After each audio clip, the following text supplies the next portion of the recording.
आइए सुनते हैं आज की मुरली को कहानी के माध्यम से, जिसे आप इसे आसानी से समझ सकें।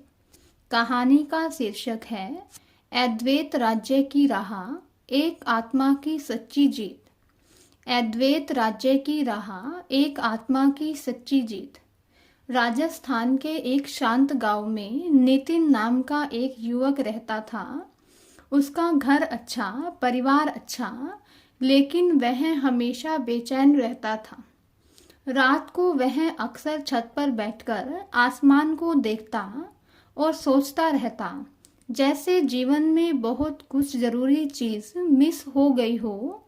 वह सोचता सब कुछ ठीक है, फिर भी ये कमी क्यों महसूस हो रही है, मैं खुश क्यों नहीं हूँ। एक दिन उनके गांव में एक छोटी सी रूहानी सभा लगी। वहां एक बुजुर्ग दीदी आई थी। उनका चेहरा बहुत शांत था। उन्होंने बोलना शुरू किया, ओम शांति। ओम शांति का अर्थ है मैं आत्मा हूँ। यह सुनकर नितिन चौंक गया। पहली बार किसी ने इतनी सरलता से जीवन का सबसे बड़ा प्रश्न हल कर दिया। सभा के बाद उसने दीदी से पूछा, क्या सच में मैं आत्मा हूँ? दीदी ने मुस्कुराकर कहा, हाँ, और तुम अभी ईश्वरीय गोद में हो, बस पहचानने की देर है। नितिन ने अब रोज क्लास में जाना शुरू किया, लेकिन जैसे जैसे वह आगे बढ़ा, अंदर संघर्ष भी बढ़ने लगा। उसे गुस्सा और ज्यादा आने लगा। उसके दोस्त भी उसका मजाक उड़ाने लगे। उसका मन अब हार मानने लगा था। एक दिन उसने सोचा, यह रास्ता मेरे लिए नहीं है, मुझे इसे छोड़ देना चाहिए। उसी दिन दीदी ने क्लास में कहा, जब तुम आगे बढ़ते हो तो माया तुम्हें रोकने की लाख कोशिशें करती है, लेकिन याद रखो, तुम्हें बाहुबल से नहीं, योग बल से जीतना है। ये शब्द उसके दिल में बैठ गए और उसका निर्णय परिवर्तित हो गया। अब नितिन ने निश्चय किया, मैं हार नहीं मानूंगा और नियमित अभ्यास करूंगा। वह रोज सुबह जल्दी उठकर योग करने लगा।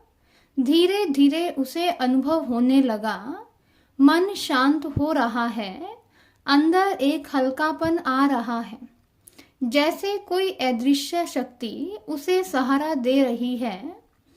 एक दिन उसने गहरे ध्यान में अनुभव किया, वह एक चमकता हुआ तारा है और ऊपर से एक दिव्य प्रकाश उससे जुड़ रहा है। उसकी आंखों से आंसू बहने लगे। यही है मेरा असली घर, यही है मेरी सच्ची पहचान। और उसने यह बात जाकर दीदी को बताई। दीदी ने कहा, अब तुम ईश्वरीय गोद में आ गए हो, अब नियमित पुरुषार्थ करो। एक दिन क्लास में चर्चा हुई कि अद्वैत राज्य कैसे स्थापित होता है। सब सोच में पड़ गए, लेकिन नितिन उठकर खड़ा हुआ और आत्मविश्वास से बोला, योग बल से। दीदी ने कहा, हाँ बिल्कुल सही, बाहुबल से केवल लड़ाई होती है, लेकिन योग बल से आत्माएं बदलती हैं, और जब आत्माएं बदलती हैं तो दुनिया बदलती है।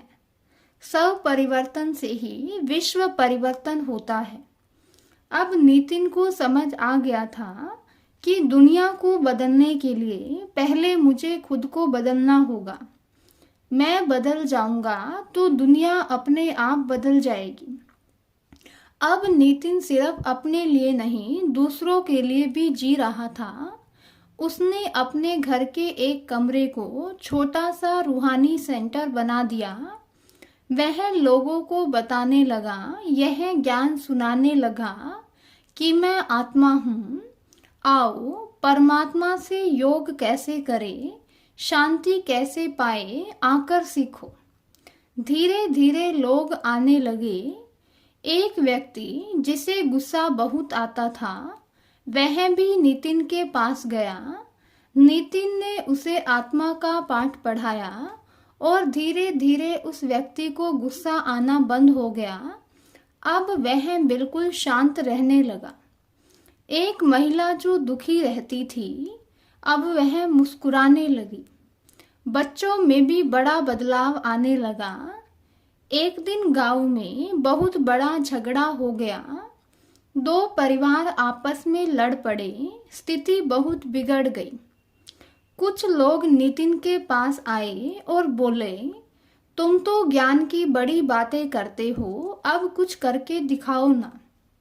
नितिन के सामने यह सबसे बड़ी परीक्षा थी। उसने सबको एक जगह इकट्ठा किया और शांत स्वर में कहा, हम सब आत्मा हैं, यह शरीर नहीं। जब हम अपने असली रूप को भूल जाते हैं तभी झगड़े होते हैं। इसलिए अब अपने असली स्वरूप को पहचानो कि मैं कौन हूँ। पहले तो किसी ने नहीं सुना, लेकिन उसकी शांति और स्थिरता धीरे धीरे सब पर असर करने लगी।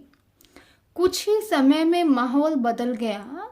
सभी लोग शांत बैठकर नितिन की बातें सुनने लगे और उनका झगड़ा वही खत्म हो गया।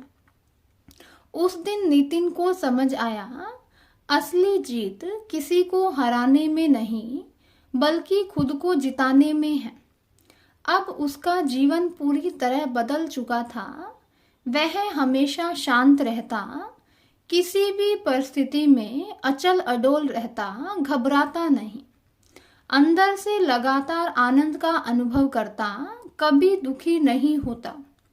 एक दिन उसने आसमान की ओर देखा और मुस्कुराकर कहा, अब मुझे किसी चीज की जरूरत नहीं है, कोई कमी नहीं है, मैंने अब खुद को पा लिया है। धीरे धीरे वह गांव ही नहीं, आसपास के क्षेत्रों में भी लोगों को शांति का मार्ग दिखाने लगा और इस तरह एक साधारण युवक योग बल से खुद को बदलकर दूसरों के जीवन में भी प्रकाश बन गया। इस कहानी से हमें यही सीख मिलती है, सच्ची शक्ति योग बल में है, बाहुबल में नहीं। दुनिया को बदलने का रास्ता खुद से ही शुरू होता है। आत्मा की पहचान ही जीवन की सबसे बड़ी खोज है। शांति फैलाने वाला ही सच्चा विजेता है। अब अपने को आत्मा समझो और एक परमात्मा को याद करो। आज का वरदान है, एक रस स्थिति द्वारा अतीन्द्रिय सुख की अनुभूति करने वाले सर्व आकर्षणों से मुक्त भव। एक रस स्थिति द्वारा अतीन्द्रिय सुख की अनुभूति करने वाले सर्व आकर्षणों से मुक्त भव।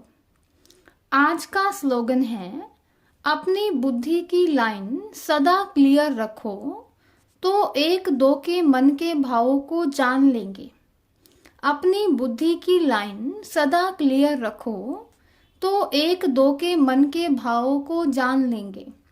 हर रोज की मुरली को कहानी के माध्यम से सुनने के लिए चैनल को सब्सक्राइब करें और बेल आइकन भी जरूर दबाएं।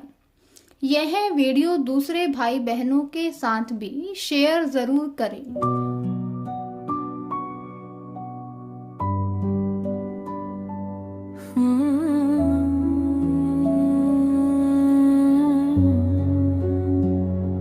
शिव बाबा मीठे बाबा,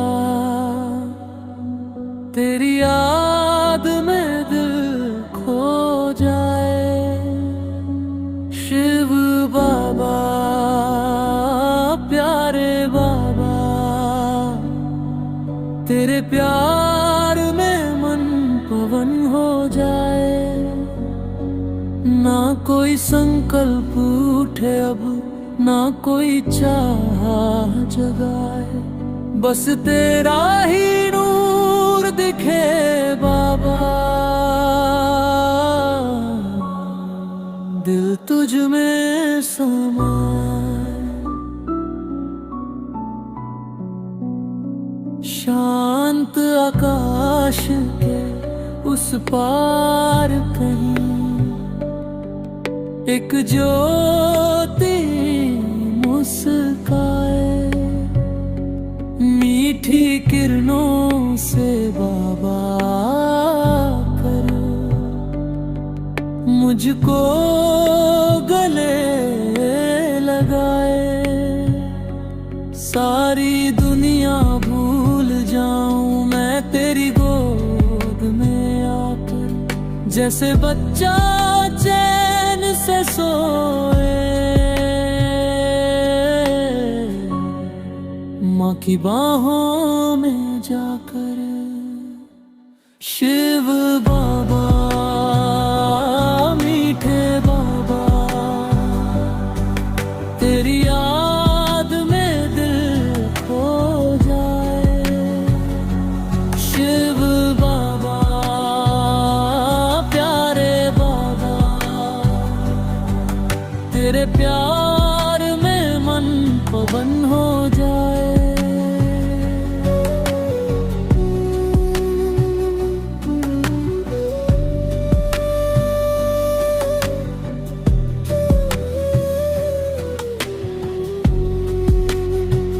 तेरी नजर का एक इशारा मन को हल्का कर जाए। जैसे सागर की गहराई मुझ में शांति भर जाए। हर धड़कन में तेरा नाम हो, हर सांस तेरा गीत। ऐसा रिश्ता जुड़ जाए बाबा, जो सबसे अतीत। मैं आत्मा तू परमात्मा, बस इतना ना सा ज्ञान। तेरे प्यार में डूब के बाबा मिल जाए पहचान। शिव बाबा मीठे बाबा, अब ना कहीं मन जाए।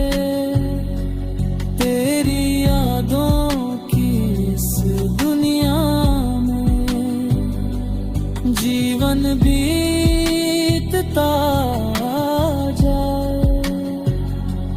बस तुझको ही सुनता रहूं मैं, बस तुझ में ही खो जाऊं। तेरे प्यार की इस खामोशी में मैं खुद को पा जाऊं। हर